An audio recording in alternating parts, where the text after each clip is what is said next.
sentir o teu amor tocar em mim. Cantai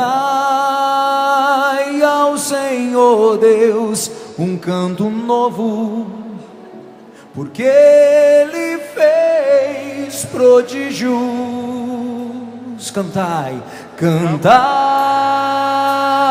ao Senhor Deus um canto novo, porque Ele fez prodígios. Uma vez mais, cantai ao Senhor Deus, cantai ao Senhor Deus um canto novo, porque Ele fez prodígios. Cantai, cantai ao Senhor Deus um canto novo, porque Ele fez prodígios.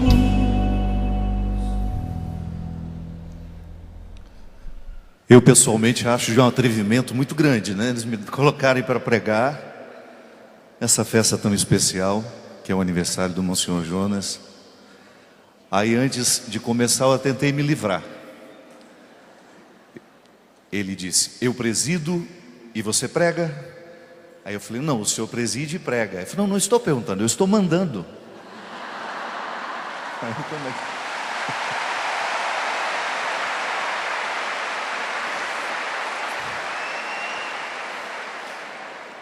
Aí o que esse homem me manda fazer, eu não tenho dúvida de que devo fazer. E começo a minha reflexão a partir dessa ordem que o Senhor me dá, Monsenhor. Pensar a festa da Imaculada é pensar o mistério da encarnação. Eu sempre tenho muito receio que quando nós celebramos as festas marianas, a gente não aprofunde o suficiente para compreender o que a festa quer nos dizer. Porque se a gente não cuida, a gente fica no misticismo, sem muita profundidade. E eu pessoalmente tenho me afastado cada vez mais do misticismo, porque o que eu compreendo como um caminho de espiritualidade não é o misticismo, é a mística. Porque a mística é o lugar que aprofunda o nosso sentir e o nosso pensar, e amarra as duas dimensões. Eu sou um religioso que tem teologia, e esta minha teologia é uma antessala da minha espiritualidade. Ela vai me conduzindo à medida em que ela vai me esclarecendo, para que tomando a posse do conhecimento, eu possa beneficiar a minha alma de todas as belezas que a mística cristã tem a nos oferecer. Pensar a festa da Imaculada Conceição naturalmente nos reporta ao mistério deste Cristo que hoje nós celebramos. O mistério da encarnação é justamente o momento em que essa Imaculada concebe no seu ventre a vida de Deus. É Deus encarnado, é Deus assumindo a carne humana, é Deus assumindo a história humana. E essa história tem um prazo, tem um tempo. Na cronologia nós contamos 33 anos, do momento em que Jesus nasce ao momento em que Jesus morre. Essa presença de Deus entre nós, em seu Filho encarnado, teve um tempo que cronologicamente nós podemos compreender. Inclusive muitos estudiosos se debruçam sobre a vida de Jesus histórico. Querem entender esse homem, em que contexto nasceu, em que contexto viveu, o porquê disse isso, o porquê disse aquilo. E a pesquisa histórica nos ajuda na teologia, claro, nos interessa. Mas também a pesquisa histórica é apenas uma sala de estar que nos prepara para a grande sala, que é justamente o lugar em que nós ficamos diante de um Cristo glorificado, que já não está mais preso no tempo. O Cristo glorificado não está preso na cronologia, porque nós ainda continuamos experimentando com a mesma intensidade que aqueles discípulos que durante os 3 anos de vida pública de Jesus puderam experimentar. Eu não sei se vocês se recordam, mas um dos momentos mais emocionantes da ressurreição, a meu ver, é quando os discípulos voltam a uma vida antiga. Quando depois da decepção da cruz, porque eles não entenderam o que aconteceu, o mistério encarnado, este Filho da Imaculada, morreu. E aquela cruz foi causa de decepção para muitos, porque também eles, como eu dizia, estavam apenas envolvidos pelo misticismo, ainda não tinham encontrado a mística cristã, que é justamente essa que nos liberta da necessidade de estar no tempo e no espaço. Você pode observar que as nossas práticas, que às vezes beiram o misticismo, elas são todas muito materiais. A gente atribui poder a coisas materiais, como se aquelas coisas materiais pudessem nos fazer bem ou mal. Sim, isso tudo tem um simbolismo. Coisas materiais têm simbolismo. Mas nós acreditamos no poder espiritual. E o poder espiritual os nossos olhos não podem ver nem tocar, nem as nossas mãos podem tocar. E nós lidamos com as questões espirituais assim, num contexto de mística. Mas alguns daqueles que acompanhavam Jesus não tinham entendido a prática dele como uma mística, tinham entendido apenas como um misticismo, uma moda, um jeito de andar atrás, de repetir, mas sem muita repercussão dentro da alma. Então o que aconteceu? Não entenderam o que aconteceu na cruz, viveram a decepção, porque eles imaginavam que Jesus iria estabelecer ali um novo reino, mas um reino histórico, que ia cair por terra o poder do Império Romano, e que então Israel iria voltar a dominar. Quando eles voltam depois daquela decepção, o que eles vão fazer? Pescar. Uma forma bonita que o evangelista tem de dizer que eles voltaram à vida antiga. A decepção fez com que eles voltassem à vida antiga. Vamos fazer aquilo que a gente sabia. Vamos fazer aquilo que nós podemos fazer, porque o nosso mestre nos decepcionou, ele não está mais entre nós. E até aqueles que já tinham feito uma experiência um pouco mais fecunda de Jesus, desse Cristo glorificado, aqueles que já tinham entendido que o projeto do Senhor não cabia no tempo e que se estenderia por muitos e muitos séculos até a sua volta, estavam também na dúvida, porque quando nós estamos com medo, minha gente, nós temos uma tendência de abandonar as nossas convicções. Pode observar, quando você está com medo, você fica fragilizado, porque suas convicções não te seguram. Você sabe que pode, mas a experiência do medo te paralisa. O medo lhe faz esquecer que você pode. E era justamente esse sentimento que se passava no coração dos discípulos. Eles estavam amedrontados com tudo que viveram. Eles estavam assustados com tudo aquilo que haviam presenciado, inclusive com a possibilidade de serem mortos também. E lá estão eles, com suas redes, com sua vida antiga, retomando aos poucos aquele trabalho que eles podiam fazer. Mas de repente, e isso o evangelista não conta, mas nós podemos imaginar, eles eram um grupo de amigos. Aquele tempo de convivência com Jesus renovou ainda mais os vínculos, aprofundou ainda mais o vínculo entre eles. E foi a partir dessa amizade que o Senhor glorificado começou a agir. Veja que coisa linda, minha gente. Não foi através de um acontecimento sobrenatural. A consciência de que Jesus estava vivo, ressuscitado, começou ali, numa amizade entre eles. No momento em que eles partilhavam aqueles medos, no momento em que eles falavam de suas inseguranças. E aí a gente se põe a imaginar, porque nós somos criativos. Eu também tenho amigos, eu também sei como me relaciono com eles quando estou com medo. Fico pensando que naquele momento, quando eles tentaram voltar à vida antiga, eles perceberam que já não podiam mais, porque alguma coisa havia acontecido. Eles já não eram mais os mesmos. Eu não tenho como voltar e reassumir uma vida antiga, se eu já estou novo por dentro. A gente só suporta a vida antiga, se nós estivermos antigos como ela.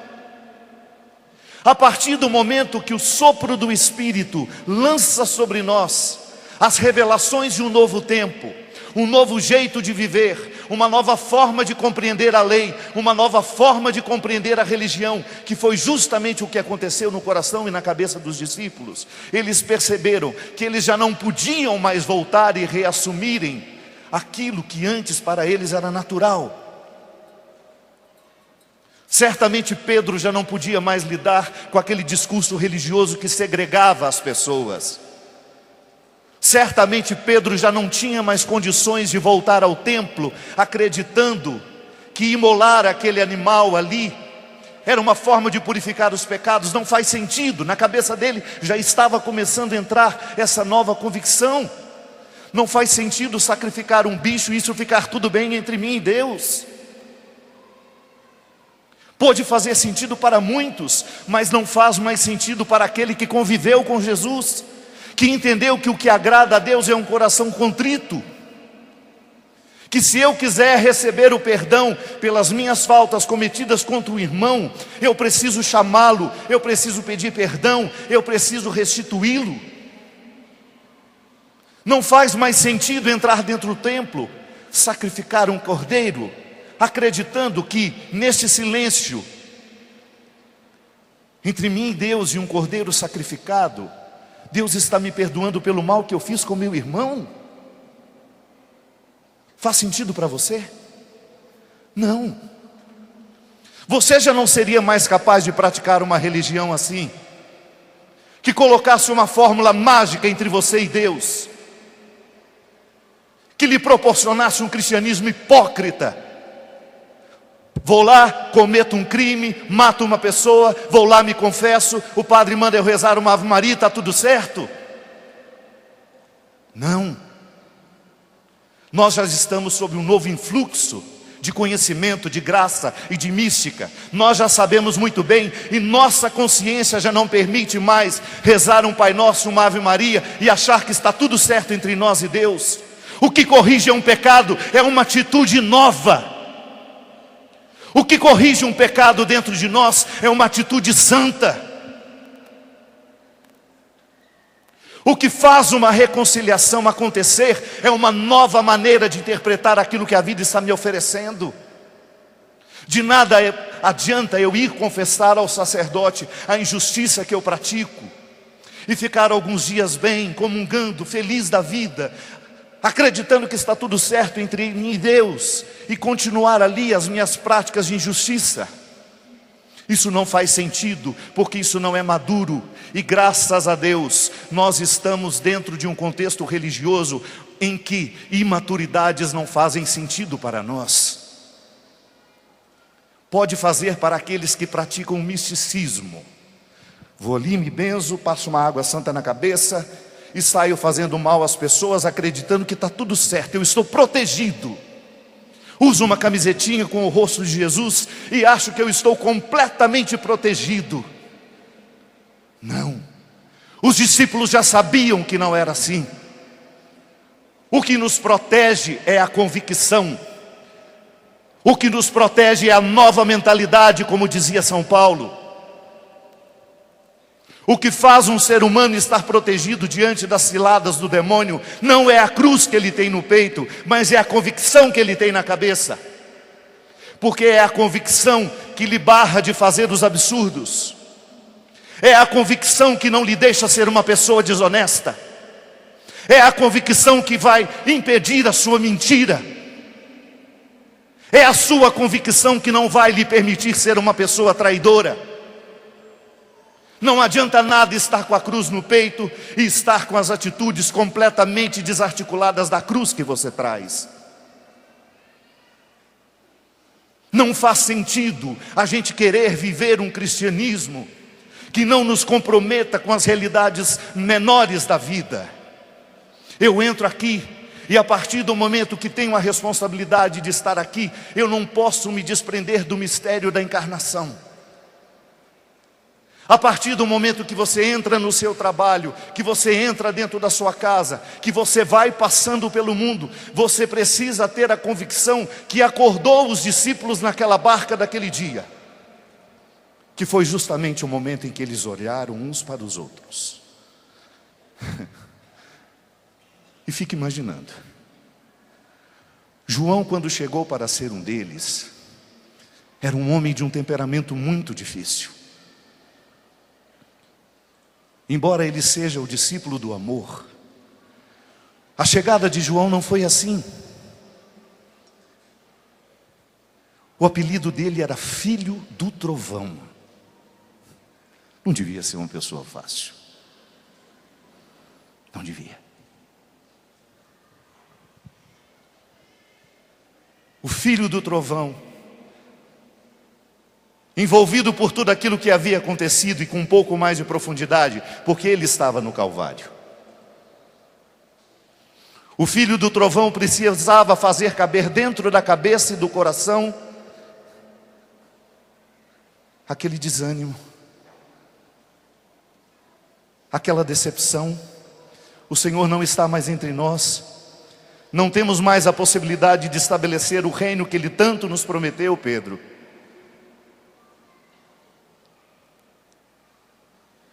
E foi aí, quando eles perceberam que já não eram mais os mesmos, que começou a nascer a certeza da ressurreição.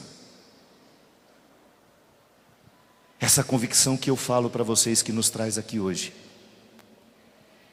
Fico imaginando Pedro olhando para João e dizendo: João, você era insuportável. Olha que ser humano lindo o Senhor fez de você. Ele está entre nós. Aleluia, Senhor. Eu creio nisso também. Aquele temperamento difícil. Você também crê? Eu creio, sabe por quê? Eu preciso lidar todos os dias com o filho do trovão. Eu também tenho um temperamento dificílimo. Não chega a ser um bipolar, que a gente se medica na hora que precisa. Mas eu honestamente digo que tem uma parte de mim difícil demais, e que terapia nenhuma dá conta. Sabe por quê? Porque só Deus pode domar isso dentro de mim. Só Deus pode domar o filho do trovão que existe em mim. Só Deus pode domar a filha do trovão que existe em você. E foi naquele momento em que Pedro reconhece João: não posso mais dizer que ele não está aqui, porque eu vejo em você. Eu vejo o Senhor em você, Pedro. João devolve para Pedro, mesmo sabendo que ele havia traído, mesmo sabendo que ele não tinha sido fiel até o fim. Porque Pedro também foi transformado, deixou de ser um pescador comum, um homem simples, para se tornar um homem de coragem, de vida, vivo. Ele ainda não estava nem próximo do que Pentecostes faria com ele, mas ele já estava transformado. A semente do ressuscitado já estava presente nele, já estava presente no coração de João, já estava no coração de Pedro. Eles já estavam sob o influxo de um novo tempo. Volto a dizer, incapazes de compreender o misticismo religioso que prevalecia na sua época, que descontextualizava pessoas e questões, infantilizando aquele discurso, fazendo com que as pessoas nem se aproximassem do poder que Deus podia conceder a elas. Mas o mistério da encarnação, a presença de Maria da história, é justamente aquela mulher que recebe em seu seio a nossa vocação. Hoje, quando o Nelsinho proclamava o Evangelho, eu prestava atenção naquelas duas frases: tu conceberás e darás à luz a um filho. Isso é lindo. Isso é: tu és fértil, mas tu não darás à luz a um qualquer menino, a um menino qualquer. É Deus. É Deus no teu ventre. É Deus no teu ventre. Aí quando eu disse para vocês no início dessa homilia, que tem uma preocupação muito grande de que a gente olhe para o mistério mariano e não o aplique a nós, em que a gente apenas olhe para essa imagem ou que a gente pense em Maria como aquela figura sobrenatural. Não, pelo amor de Deus, interprete que essa parte humana no mistério da encarnação está lhe trazendo o direito de ouvir a mesma frase do anjo Gabriel. Interprete essa frase do Evangelho hoje para você: tu conceberás e darás à luz a um menino. Claro, de uma forma diferente. Nossa Senhora é a porta da nossa salvação. Deus passa por ela e se desdobra, porque isso é lindo na teologia cristã, minha gente. O mistério da encarnação nunca termina. Ele se desdobra em nós, Ele se desdobra através de nós, e tudo que nós realizamos nos nossos sacramentos são desdobramentos do mistério da encarnação. A Eucaristia, por exemplo, Jesus está se fazendo presente pela força do Espírito. Da mesma forma como Ele foi concebido no ventre de Maria, Ele também é concebido aqui de outra forma, de outro jeito, no outro ritual, aqui nesse altar. Esse altar é santo, e tantas vezes Ele já presenciou a concepção, Jesus voltando através de nós, passando por nós, pelo nosso sacerdócio, pelas nossas mãos, pela nossa voz. Não é lindo isso, meus irmãos, no sacerdócio? E nós podermos conceber esse Jesus aqui, também poder ouvir essa frase do anjo Gabriel, aplicando a nós sacerdotes: tu conceberás e darás à luz a um filho. Não como Maria concebeu, ela foi uma mulher, como você foi, com capacidade de dar à luz. Eu não posso dar à luz, eu não posso conceber um filho, mas aqui, como eu não estou preso ao misticismo que me faz ficar agarrado ao que a letra diz, como eu estou preso na mística cristã, a mística cristã me diz que eu sim tenho condições de gerar Jesus para você. Eu sim tenho condições de gerar Jesus na sua vida. Eu faço parte do desdobramento da encarnação. Deus não me tirou da fila, muito embora eu ache que não mereça. Eu acho que não mereça, mas Ele não me tirou da fila.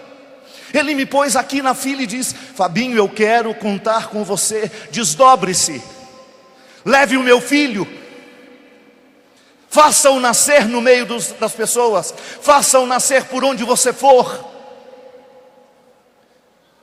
E não só como padre, minha gente, não é só celebrando a Eucaristia, não é apenas fazendo a pregação do Evangelho, não.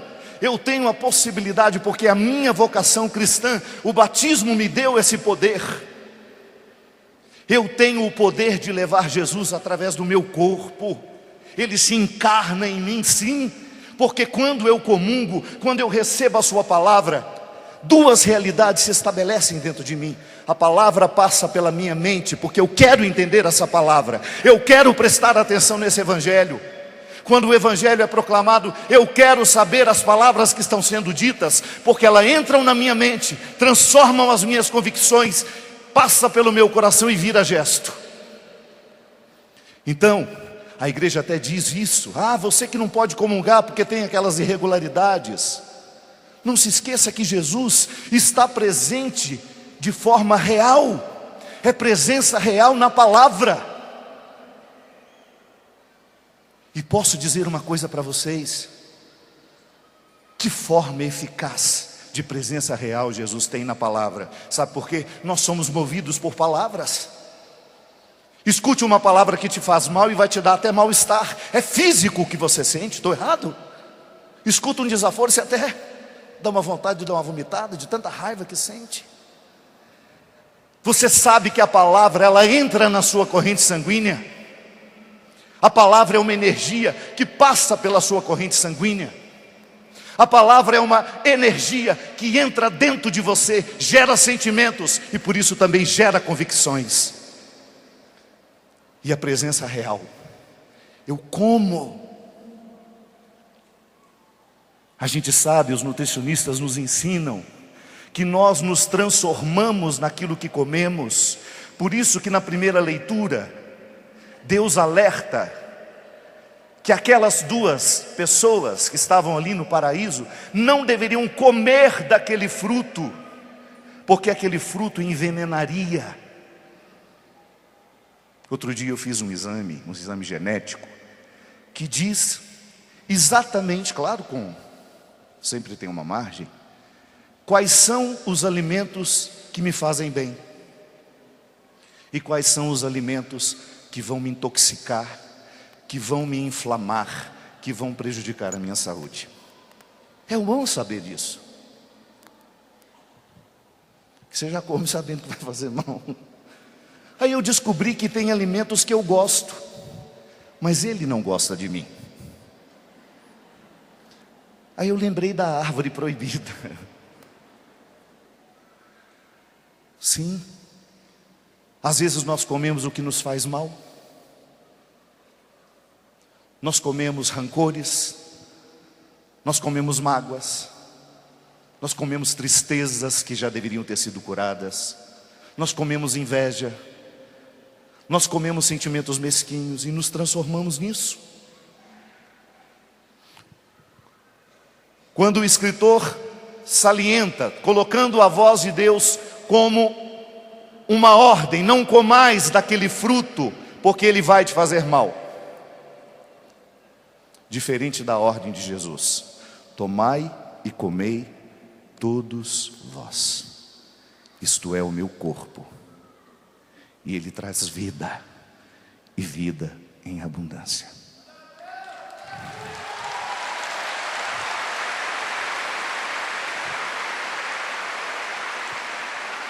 E aí, minha gente, chego ao ponto que eu queria. Quando eu recebo a presença real de Jesus em mim, quem eu sou? Eu sou Jesus de novo, verdadeiramente cristão. Como é lindo isso. Aí já não é mais padre, já não é mais freira, já não é papa, já não é reitor. Somos todos um só cristão.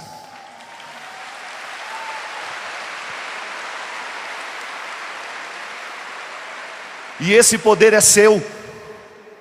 A Imaculada que hoje nós celebramos, viveu como viveu, fez o que fez, aceitou o desafio que aceitou, para que você tivesse o direito de bater no peito, olhando nos olhos do mundo: o Senhor me habita, porque eu também posso gerá-lo e oferecê-lo ao mundo. E eu não ofereço aos outros antes de oferecê-lo a mim. Eu não posso oferecer ao outro a riqueza sem antes ter saboreado essa riqueza. Tu és um cristão, tu tens o poder de conceber e dar à luz ao menino também. De uma outra forma, volto a dizer, participando do mistério da encarnação. E a nossa vida, minha gente, como cristãos, ela será mais bonita à medida em que nós vivermos essa consciência e essa responsabilidade. Eu não posso me esquecer. Às vezes o outro não vai ter tempo nem de ouvir o que eu vou dizer, mas ele vai prestar atenção na maneira como eu vivo. O primeiro testemunho que nós damos é silencioso, o outro está observando a gente. Eu quero ser cristão, lá nos meus bastidores. Eu não quero ser cristão apenas para os que me admiram. Não, eu quero ser cristão e admirado nos meus bastidores, naquelas pessoas que conhecem o meu dia a dia. É ali que eu faço o meu exercício de ser cristão. Não quero ser um homem admirado pelos outros e odiado pelos que convivem comigo, porque a minha salvação não depende do que você está vendo eu viver, mas daquilo que interiormente eu estou de fato vivendo. Portanto, a sua vocação é igual à minha.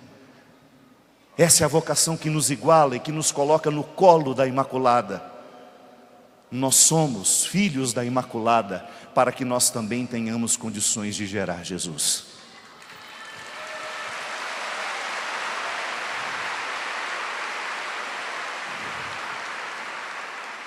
E algumas pessoas são tão eficazes na produção de Jesus, que chegam a parecer loucos diante de nós. Eu estou diante de um homem assim. Eu não tenho como avaliar, Ainda agora há pouco, alguma pessoa me perguntava lá embaixo: o que o Monsenhor Jonas representa na sua vida, Padre Fábio? A primeira palavra que me vem é loucura e coragem. Coragem.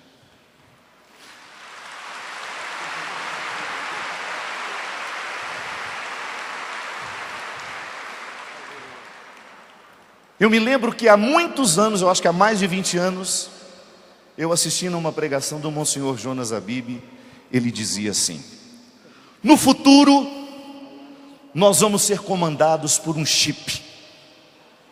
Cada um vai ter um chip, um código de barra, e nós seremos encontrados em qualquer lugar do mundo. Eles vão fazer o que querem conosco. Todo mundo, esse velho está louco. Onde que vai colocar um chip em mim? Eu teria que livremente, né, Monsenhor, ir lá. O senhor não tinha nem muito esclarecimento do que era aquilo que o senhor dizia. Mas o senhor profetizou há mais de 20 anos que nós seríamos comandados por um chip, que nós seríamos um artigo fácil na sociedade de consumo e que, portanto, diabólica, porque nos coloca no oposto do que nos pede a espiritualidade, que é o consumir, consumir, consumir, consumir, inclusive consumindo pessoas, passando por cima delas para alcançarmos os nossos objetivos. Hoje todos nós aqui, sem medo de errar, estamos chipados. Estamos todos chipados. O meu está aqui no bolso desligado.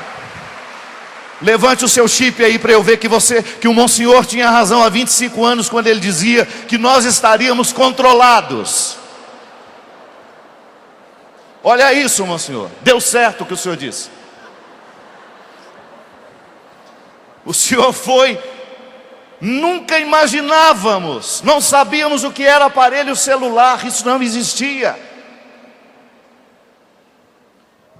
Mas esse homem também disse que não dá mais para voltar.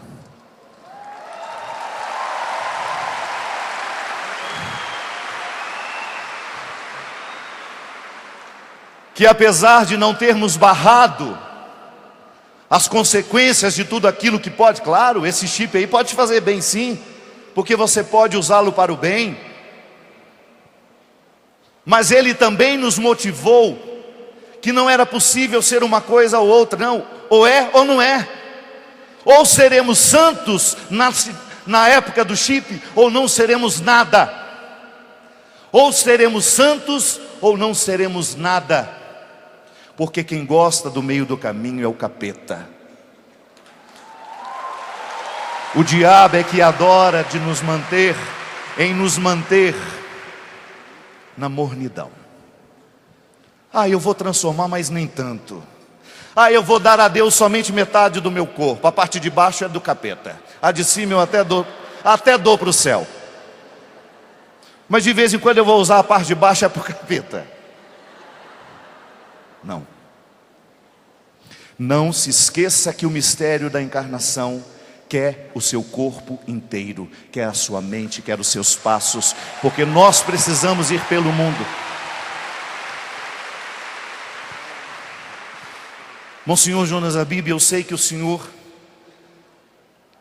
nunca esmoreceu em ter uma vida espiritual, embora seja um homem que trabalhou muito. Eu sei que o senhor nunca descuidou de permitir que o Senhor tivesse acesso ao seu coração. E é isso que fez esse lugar hoje estar tão repleto de pessoas. A canção nova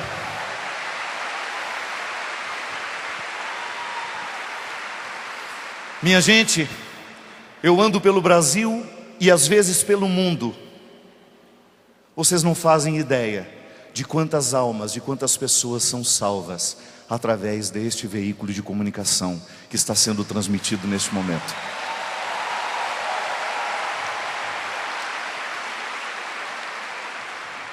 E por que que isso deu certo? Porque o homem é louco. Fala coisas na hora que às vezes a gente não entende. E como dizia São Paulo, parecerá loucura aos olhos dos homens. E todo louco tem uma facilidade imensa de arrumar outros loucos que vão atrás. Olha os dois loucos ali que foram atrás.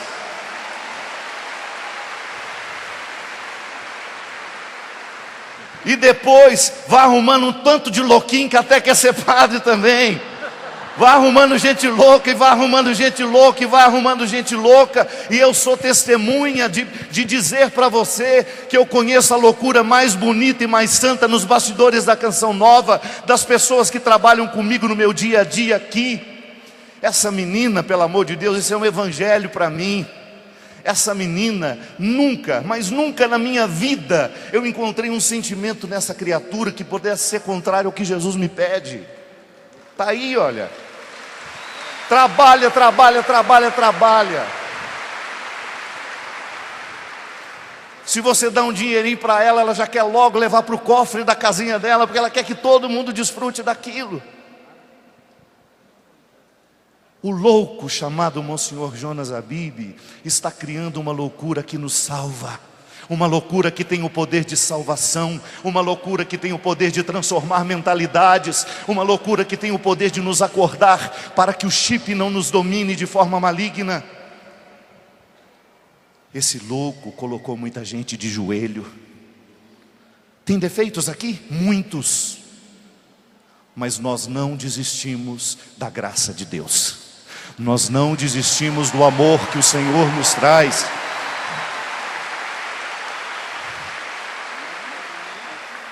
Porque se o Senhor quiser derrubar, Ele derruba. E se Ele está mantendo em pé, é porque é a sua vontade. Ninguém pode ir contra a vontade do Senhor.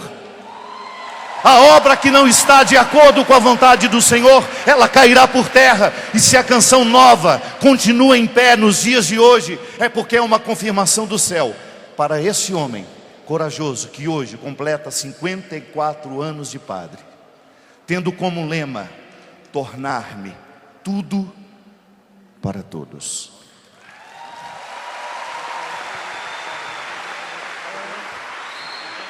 Sabe o que significa tornar-me tudo?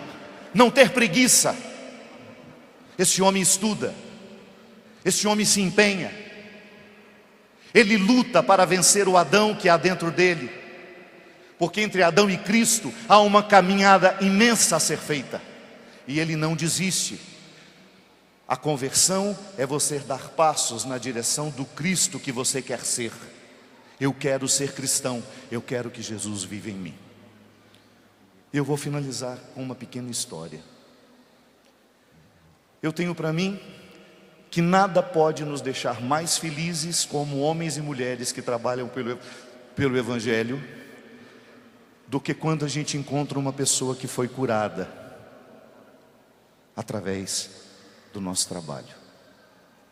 Quando eu falo cura, eu falo de mudança de sentimentos, de posturas. Quando você percebe que você se tornou uma pessoa melhor, porque você passou a ouvir aquele padre, porque você passou a rezar com aquele padre. Mas às vezes Deus nos surpreende com uma cura física. Sim, acontece. Às vezes a ação de Deus é tão forte, não há impedimento naquele que reza. Ele está todo aberto à ação de Cristo. Então um milagre é possível. Um dia, Padre Jonas encontrou Elcio, Daniele e o filho Patrick. Patrick, um menino que estava com câncer no intestino. Eles trouxeram para que Monsenhor rezasse por ele. Monsenhor Jonas rezou e profetizou assim: essa doença do Patrick não é para que ele morra, mas é para que vocês sejam transformados.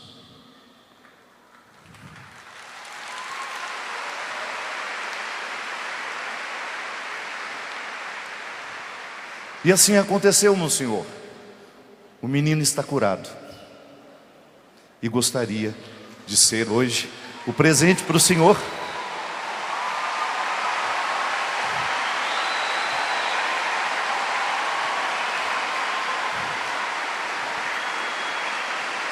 Não dá mais para voltar, vamos? Não dá mais para voltar? Não dá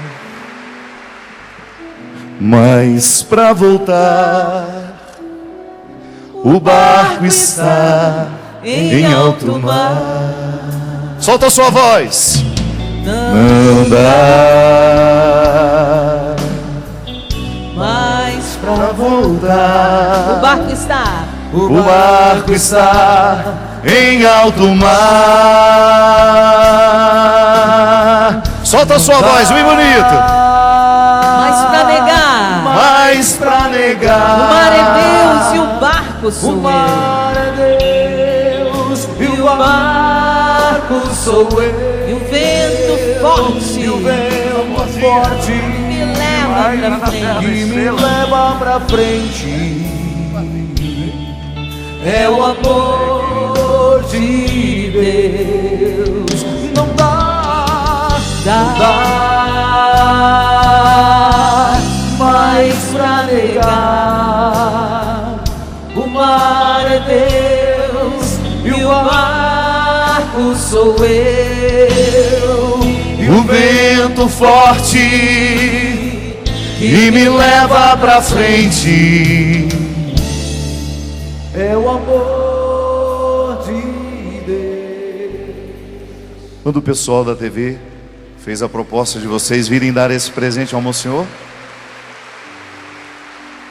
Foi o pessoal da TV que pediu pra gente vir aqui e testemunhar pra vocês a graça de Deus na nossa vida.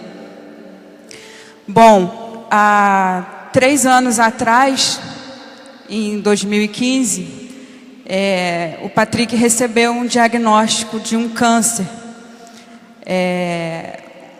um rabidiossarcoma paratesticular, que ele iniciou no cordão espermático. E ali começou a nossa caminhada de fé. Nós hoje, graças a Deus, somos católicos, apostólicos, romanos, com a graça de Deus, e Canção Nova.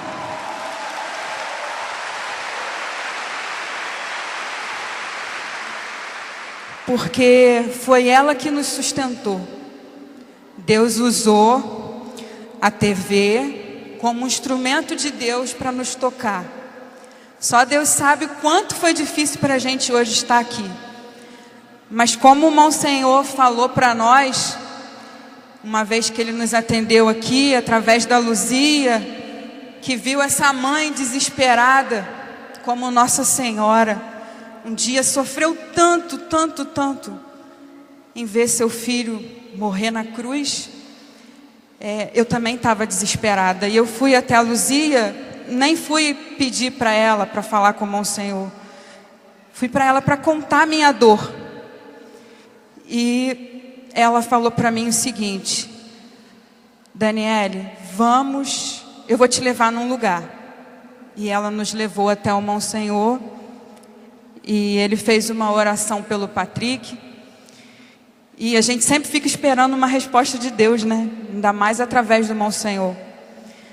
E essa resposta do Monsenhor foi que essa doença não veio para a morte, e sim para a honra e glória de Deus.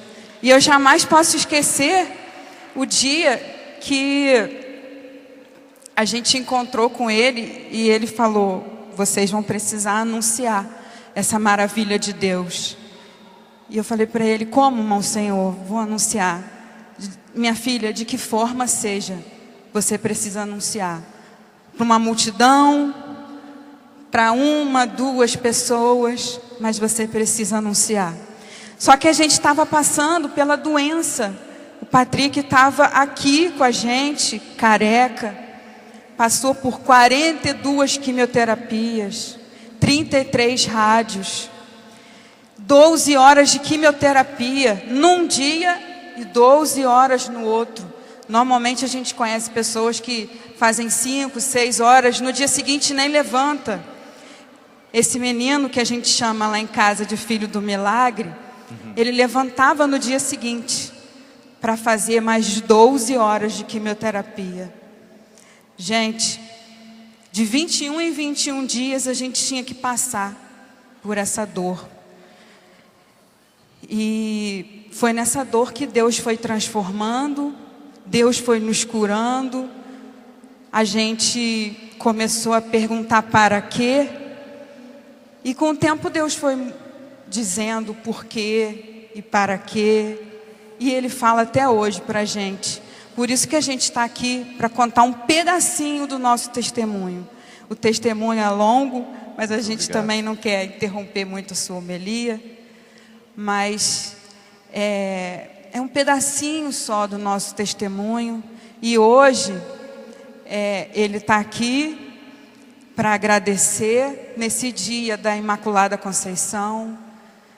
E é como a gente fala lá em casa, ficou as marcas, né? Porque foi um câncer que começou no testículo, depois ele tomou o abdômen, e ele só não tomou a família, né?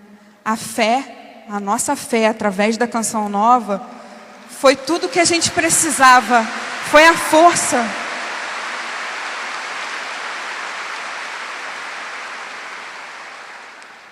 Foi a força que a gente precisava.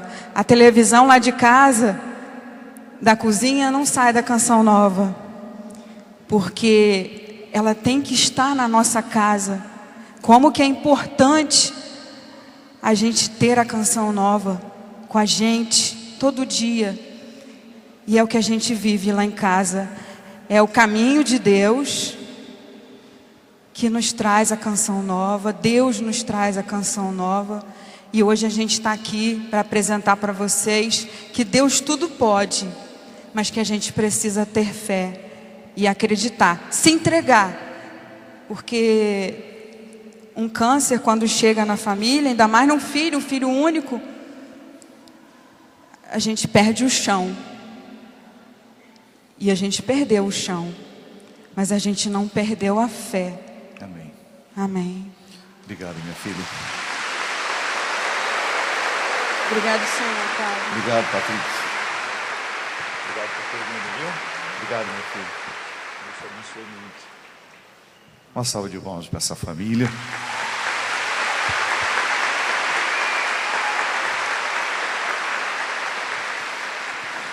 Agora vocês entendem por que a Canção Nova é mendicante?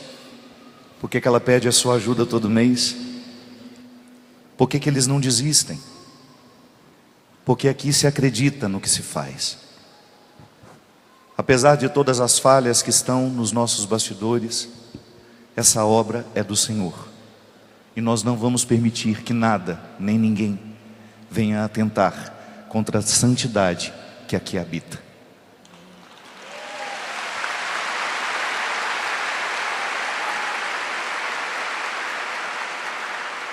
E eu sei que o Monsenhor ficaria muito constrangido se nós fizéssemos isso para ele. Mas como ele foi como Maria, que concebeu e deu à luz a tudo isso aqui, junto com os seus, gostaria que você ficasse em pé. Isso. Nós vamos dar uma rodada, assim, mas antes de você rodar, eu vou dizer o que nós vamos fazer. O centro de evangelização é para a Canção Nova o coração de tudo o que eles imaginavam que se tornaria a Canção Nova. E hoje esse coração bate junto com o Pai das Misericórdias. Mas eu sei o tanto que isso aqui foi sonhado. Eu sei o quanto o Eto desejou este espaço. Então, se nós estamos aqui, nós estamos na Canção Nova inteira, pelo mundo afora. Todas as casas, todos os pequenos rincões, todos os lugares, todo missionário, todo o coração. Porque o coração missionário é mais importante que as paredes, que são vocês que fazem isso aqui ter sentido. O dia que o coração de vocês deixar de ser missionário, isso aqui morre. Isso aqui vira apenas um lugar de eventos. E se o povo volta, é porque ele vê Jesus em vocês. É isso que nós vamos fazer agora. Nós vamos simbolicamente parabenizar pelos 54 anos do Monsenhor, mas não ele, a tudo aquilo que Deus fez através da Canção Nova na vida dele. Uma salva de palmas para essa obra. Dá uma rodada para que tudo seja aplaudido. A Canção Nova merece esse aplauso. A igreja do Brasil merece esse aplauso. Essa obra divina, essa obra é de Deus. Pode ser mais forte.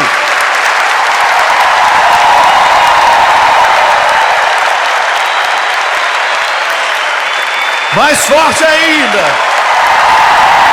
Hosana Brasil!